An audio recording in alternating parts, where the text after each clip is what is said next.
Eyni ərazi 20 gün ərzində 2 dəfə çökdü. Söhbət paytaxtın Nizami rayonu Bəkir Çobanzadə və Bəhruz Nuriyev küçələrinin kəsişməsindən gedir. Düz 20 gün bundan əvvəl dayandığımız bu yerdə yolun asfalt qatı çökərək yararsız vəziyyətə düşmüşdü. Daha sonra yolun çökmüş sahəsi bərpa edilsə də, ötən gün yenidən eyni ərazidə çökmə baş verib. Hazırda isə aidiyyatı qurumunun əməkdaşları tərəfindən yolun bərpası istiqamətində işlər həyata keçirilir.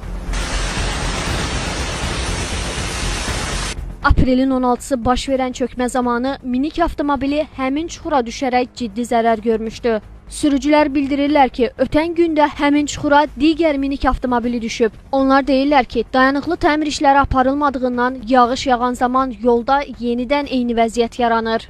Bura çox vaxt çökür. Mən də görmüşəm buranın çöktüklərini. Bu yəqin ki, bunun altı boşluqdur. Ya su axır, ya nə axır ki, bu suyu aparıb çökür də. Bunu bir dəfə ya betonlasınlar, ya beton bir karkas buna eləsinlər ki, bura çökməsin.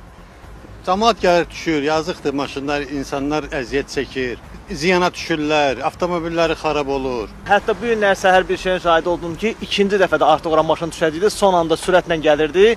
Qaradakı müayinəyə bəlkə də fikir vermədi, amma mən də düzəldiriksə daha keyfiyyətli iş görmək lazımdır ki, ikinci dəfə eyni hal təkrar olunmasın. İri şəhərlərin Birləşmiş Su Təchizatı Xidmətindən Xəzər xəbərə bildirilib ki, həmin ərazidə yağış sularının idarə olunması üçün işlər həyata keçirilir. Gün ərzində təmir-tikinti işlərinin yekunlaşdırılması planlaşdırılır.